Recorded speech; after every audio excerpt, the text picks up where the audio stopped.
Salamünəzər dəyərli müəllimlər. Bu gün mən sizə müxtəlif illərdə istifadə olunan test nümunələrinin izahını verəcəm. İlk sualdan da görüldüyü kimi sualımız 2022-ci ildə olan bir test nümunəsidir və bu test nümunəsi deməli inversiya ilə bağlıdır. Bu suallar publik suallardır və bunların hətta izahları zamanında olunub. Bu testimizin də izahı olunub. Bu testimizin də izahı olunub. Yəni bunlar izah olunmuş suallardır. İlk sualımız inversiya ilə bağlıdır və inversiya Azərbaycan dilində də mövcuddur. Cümlənin baş üzvlərinin yerini dəyişməsinə inversiya deyilir. Yəni, mübtədanın yerinə xəbərin, xəbərin yerinə mübtədanın gəlməsinə inversiya deyilir. Əslində Azərbaycan dilində inversiya daha çox bilirsiniz ki, poeziyada, şeiriyyatda istifadə olunur, amma ingilis dilində daha çox advanced grammarda istifadə olunur ki, cümlələri akademik versiyaya çevirmək üçün. İlk sualımızdan gəlin başlayaq. İlk sualımız in which option is the given sentence inverted correctly? Bir düzgün inversiyaya çevrilmiş variantı seçin. Last night it was such embarrassment that I will never be able to show my face at their house again. Deməli cümlədə deyir ki, keçən gecə elə utanc verici, elə bir abırçı idi ki, daha çox poetik tərcümə edəcəm. Mən bir daha deyir, heç vaxt onların evinə ayaq basmayacağam. To show one's face at somewhere. Bu, bir yerə ayaq basmaq deməkdir. Yəni, to set foot ifadəsinin sinonimidir. To set foot bərabərdir. To show one's face at somewhere. Yəni, bir yerə ayaq basmaq. Bu cümləmizdə last night it was such an embarrassment that bu cümlənin baş cümləsi deməli mürəkkəb cümlənin baş cümləsi olur. I will never be able to show my face at their house again. Bu da olur cümlənin budağı cümləsi. Mürəkkəb cümlənin budağı cümləsi. Qayda var ki, əgər və ilk olaraq hansı mürəkkəb cümlədir baxsaq, görərik ki, cümləmiz adverbial clause of result, yəni nəticə budaq cümləsidir. Nəticə budaq cümləsi deyir ki, əgər baş cümlədə və budaq cümlədə inversiya yarada biləcək göstəricilər olarsa, bu zaman inversiya ya hər iki tərəfdə olar, ya da ki, sadəcə baş cümlədə olar. Təbii ki, baş cümlədə olması məsələsi, yəni saçlı tərəfin inversiyaya çevrilməsi daha dominantdır, daha əsaslı, 90% elə burada olur inversiya. Bəs, yəni, compulsory bir şeydirmi? Xeyr, bu optionaldır. Yəni, istər çevirərsiniz, istər çevirməzsiniz, bu özünüz bilərsiniz. Bu şəxsi, yəni bu öz seçiminizdir. Amma baş cümlə mütləq şəkildə inversiyaya çevrilməlidir. Bu 100% önəmlidir. İndi, saçla bağlı bilirsiniz ki, iki qayda var. Qayda 1. Saçdan sonra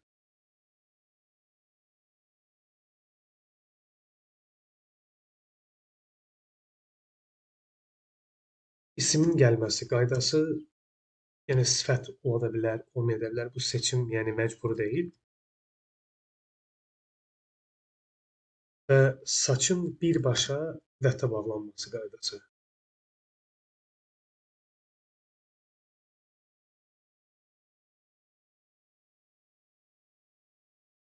Subject and predicate. Mübtəda, xəbər.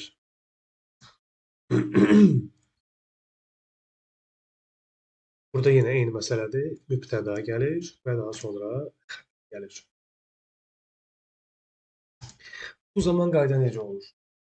Deməli, buna keçməzdən qabaq, yəni dövlətin özünün vermiş olduğu nümunəyə keçməzdən öncə belə bir nümunələr bura qeyd eləmişəm. Bunlarla gəlin başlayaq. Deməli, ilk cümləmiz gördüyünüz kimi belə bir test tapşırığıdır. Birinci qaydaya uyğundur.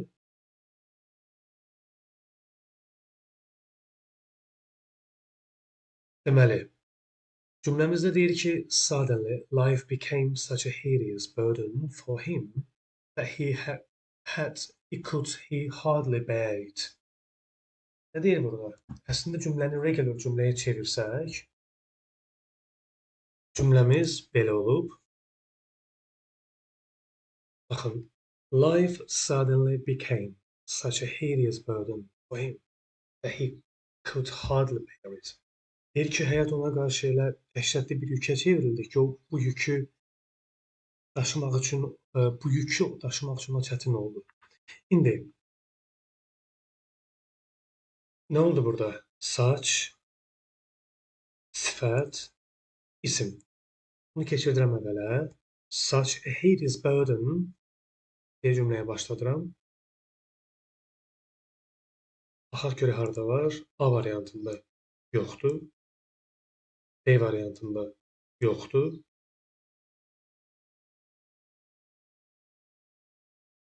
C variantında such a hideous burden became. Deməli qayda var. Such that, so that olan cümlələrdə tam inversiya yox, qismi inversiya istifadə olunur. Bu nə deməkdir? Did you go? Did you go? Yəni bir növ sual cümləsi formasında olmalıdır. Full inversiya o deməkdir ki, feil birbaşa əmələ keçir, parçalanmır. Yəni köməkçi, mübtəda, əsas deyə bir şey olmur. Partial da isə adından bəllidir. Partial, inversion, qismi inversiya. Burada isə belə olur. Köməkçi feil, mübtəda, əsas feil. Burada o qayda pozulub. Such a hideous burden did life suddenly become for him that ola bilər.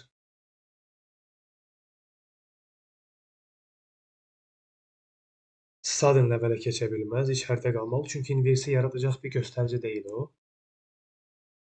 Düzgün cavabımız D variantı oldu. Gördünüz. Such a hideous burden, dəhşətli bir yük. Baxın, bu hissə gördüyünüz kimi keçdi əvvələ, gəldi köməkçi feil, gəldi mübtəda, əsas feil və cümlənin ikinci dərəcəli üzvləri. D variantı oldu. Gəlin ikinci qaydamıza baxaq. Yəni mübtəda, xəbər və such that-in birləşik olması versiyası. Məsələn, gəlin buradan ikinci sualımıza keçid alaq. Baxaq. Deyir ki, the popularity of the play is such that the theatre is likely to be full every night. Elə idi ki, burada artıq gördüyünüz kimi such və that bir-birinə bitişikdir. Belə olduğu halda isə saçdan sonra isim qoymaq olmaz və birbaşa xəbər gəlməlidir. Bu tip cümlələrdə əsasən to be-dən istifadə olunur. To be plus such that formasında olmalı. A-da xəbər gəlməlidir. Çünki saçın içərisində isim yoxdur. Öz cümləsində. Ona görə də bu formada vermək olmaz. B-də such is the popularity of the play that the theatre is ola bilər. Bu saxlayaq. Burada is əvələ keçib keçə bilməz budaq cümlədə. Çünki inversiya solda, yəni baş cümlədə olmalıdır. Yenə isim gəlib cümlənin içərisində, saçın içərisinə daha doğrusu, burada da elədir. Düzgün cavabımız nə olur? Elə B variantı. Deməli, iki cür inversiya var saçda. Saçın içərisində ismin olduğu versiya, bir də saçın içərisində ismin olmadığı inversiya cümlələri. Bu zaman saçın dətə bitişik olduğu cümlələrdir. Gələk dövlətin öz imtahanında istifadə etmiş olduğu test nümunəsinə. Bu test nümunəsində iki göstərici gözümüzə dəyir. Biri such an embarrassment that bir bu inversiya yaradır. Bir də ki never inversiya yaradır. Və hər iki tərəfi çevirmək də olar, çevirməmək də olar. Bu seçimdir. Və bir şey gözümüzə dəyir. Cümlənin başında mübtəda var. It və impersonal subject. Yəni şəxssiz mübtədadır. Çünki close-a göndərmə edir. It, that'dir o. Yəni it burada that-in yerində istifadə olunur. Yəni close-a göndərmə edir burada it. Və Bu tip cümlələr daha çox cleft quruluşları ifadə edir. İndi belə bir sual ortaya çıxır. Mənə ən çox verilən sual elə bu test tapşırığı ilə bağlıdır. Hədsiz çox mənə ünvanlayırlar bu sualı qruplarımızda, elə şəxsən mənim özümə. Ki, müəllim, inversiyaya çevriləndə əgər cümlənin mübtədası şəxssiz mübtəda olarsa, bu cümlədən atıla bilərmi? Xeyr, atıla bilməz. Cümlənin mübtədası şəxssiz mübtədadır deyə və ya başqa bir şəkildə ifadə eləsək, burada itin bir rolu yoxdur deyərək biz cümlədən təbii ki, iti ata bilmərik. Düzdür, əslində şəxssiz mübtədaların cümlədə rolu olmur. Çünki cümlədə rolu olmur sözünü rəhbər tutaraq əslində hamı o nöqteyi nəzərdən çıxış edir ki, itin cümlədə rolu yoxdur. Atsam da olar, atmasam da olar düşüncəsi ilə hər kəs yola çıxır, düzdür? Amma xeyr, yanlışdır. Cümlənin mübtədasının şəxsli və ya şəxssiz olmasından asılı olmayaraq istənilən halda mübtəda cümlədən atıla bilməz. Çünki adı üstündə cümlənin baş üzvləridir bu. Cümlənin baş üzvünü, yəni S və P-yə toxuna bilmərik. O S ki, şəxsiz mübtədadır deyə. Elə bir şey yoxdur. Yəni bunu eləyə bilmərik, mümkün deyil belə bir şey. Və qalmalıdır. Və saçın içərisində isim olduğuna görə isim də qalmalıdır. Çünki bu cümlə deyil ki, mən götürüm bunu o cümləyə inteqrə edib eyni formada verim. Elə şey yoxdur. Bu qədər belə olmalıdır burada. Such an embarrassment was it last night that will I never be able da deyə bilərəm. That I will never be able to show my face at their house. Again da deyə bilərəm. It's up to you. Yəni hər iki halda bunu vermək olar. Amma burada itin rolu yoxdur deyib cümlədən bunu çıxarmaq bu mümkün deyil. Belə bir şey ola bilməz. Bunu ata bilmərik. İndi gəlin variantları incələyək.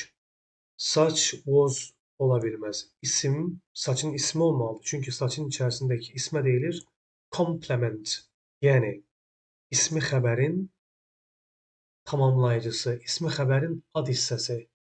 Cümlənin tamamlayıcısı complement, yəni predikativ cümlədən düşə bilməz. Predikatin, xəbərin tərkibində olan predikativ ona yapışıq olmalıdır. Such an embarrassment was it formasında olmalıdır. A variantı gedir. B variantı. Such an embarrassment was it. It was olmaz. Çünki inversiyalar bildiyimiz sual cümləsi quruluşlarıdır. Such was olmaz. Və ya bu cümləyə deyə bilmərik ki, bu cümlədə itin rolu yoxdur, düşə bilər və saçdan sonra was. Elə bir şey yoxdur, elə bir qayda yoxdur yəni. It was, bu da düz deyil. Burada yenə it yoxdur. It cümlədən düşə bilməz. Və cümləyə itə ad qoya bilmərik impersonal olduğuna görə. Düzgün cavab yoxdur testdə. Bəs necə olmalıdır? Belə olmalıydı.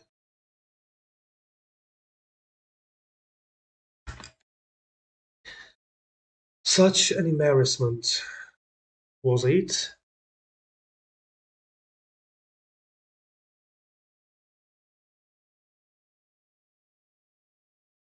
last night that will I never be able to da deyə bilərəm. 1. Bu versiya düzgündür. Seçim sualı kimi qarşımıza çıxsa, məsələn, which variants are correct? Hansı variantlar doğrudur?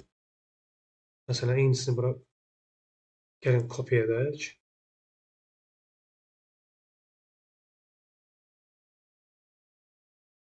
I will never be able to, məsələn. Bu da düzdür. Çünki budaq cümlənin versiyası mandatory, yəni məcburi deyil, optionaldır, seçimdir. Yəni özümüz bilərik, çevirib çevirməməyimiz. Bizimlə bağlı bir şeydir. Hər iki cümlə düzgün cümlədir. Bunlar amma yanlışdır. Belə cümlə olmur. Gələk digər suala. Bu sualda da mən xatırlayıram bu sualın izahını. Sualda deyir ki, which option completes the sentence with the most appropriate complex model? Complex model nədir? Əgər modal feillərdən sonra bitmiş, perfect simple və ya perfect continuous forması və ya passive forması gələrsə, bunlar complex model hesab olunur. Məsələn, must have done, must have been doing formasında olan cümlələr complex model hesab olunur. Complex modellar daha çox apostatic actionlarda daha çox istifadə olunur. Deyir ki, my little sister was thrown from the horse. Bir cümləmiz artıq burada verilib. Nə deyir burada? Deyir ki, mənim balaca deyir. Bacım, yəni məndən balaca olan bacım deyir, atdan yıxıldı. Və bir növ to fall e, mənasını ifadə edir. Çünki bilirsiniz ki, bu tip birləşmələrdə edən tərəf varsa hər zaman məchul növdə olur. I her to ride it. Ona sürməyə icazə verməzdim.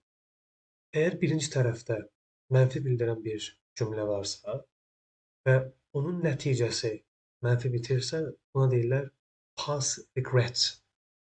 Bilirsiniz ki, should üç yerdə istifadə olunur. Past advice, should have done, ought to have done. Past regret, past advice, past expectation. Yəni üç yerdə istifadə olunur. Should have done, ought to have done, ought to have been doing, should have been doing. Bunların hamısı üç halda istifadə olunur. Past advice, past regret, past expectation. Yəni keçmişdəki gözləntilər. Bu təsrif cümləsidir. Kaş ki ona icazə verməzdim at sürməyə. Kaş ki icazə verməzdim. Əgər kaş kimi I wish-i, I would rather-i əvəz edəcək modal fiil ingilis dilində should have done. Ona icazə verməməm gərəkirdi. A-da must not have been allowed nə deməkdir? Past certainty ifadə edir. Yəni deduction'dır. Keçmişdə əminlik. Past deduction'dır. Deməmiz past deduction yox, past regret ifadə edir. Ought to olmalıdır burada. Ought not to have allowed. C-də should not have been.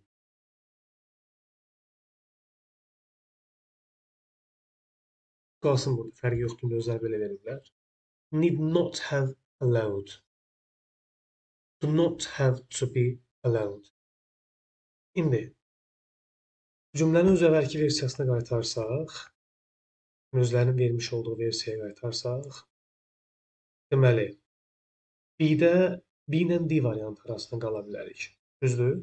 Ought, deyərik ki, ought-un to-su yoxdur, ona görə məsələn B variantı gedir, cavab D variantı qalır. Yəni nə demək istəyirəm? Yəni tutaq ki, B variantında ought-un to-su əlavə olunub.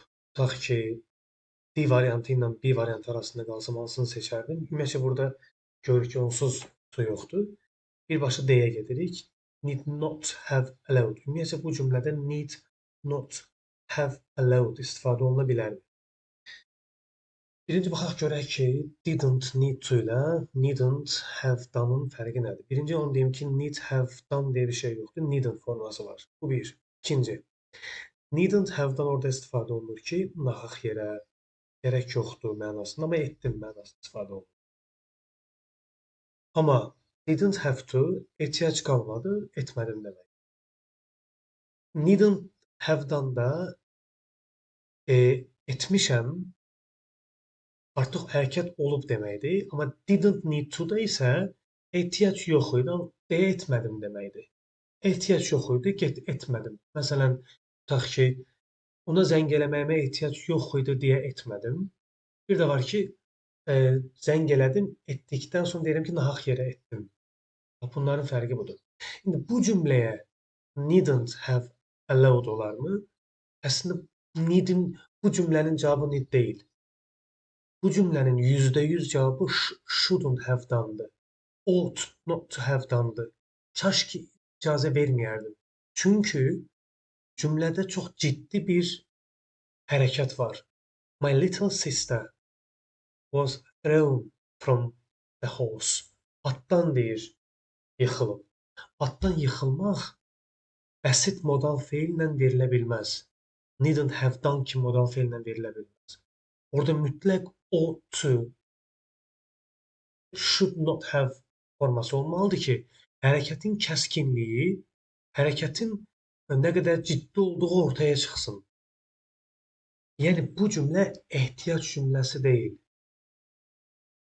Ki mən bura götürüm need not have done qoyum. Need not have done bəsit cümlələrdə istifadə olunur. Məsələn, yüküm ağır nahaq yerə götürdüm. Tutaq ki, gedirsiniz tətildə deyirsiniz ki, yüküm ağır idi, nahaq yerə götürdüm, amma götürmüşəm artıq. Belə bəsit olan ehtiyaclılıq cümlə. Çünki bu necessity model'dır. Necessity model verb'dür. Need not have done və ya need. Bu cümləyə kəskin modal lazımdır. Etməmən gərəkirdi. Bacıma ata minməyə izin verməməliydim. Verməməliydim. O cümlə, bax, o sonluq bizə lazım idi. Verməməliydim söhbəti lazımdır bizə ki, cümlənin kəskinliyi, ağırlığı, sərtliyi hiss olunsun ki, bu cavab şutlu cümlədir. Niyə? Yekunda ola bilər ki, qolu qırılıb, ayağı qırılıb, qırılan, yəni oradan bir mənfi bir nəticə ilə çıxan bir adama need-lə cavab verə bilməzsiniz siz.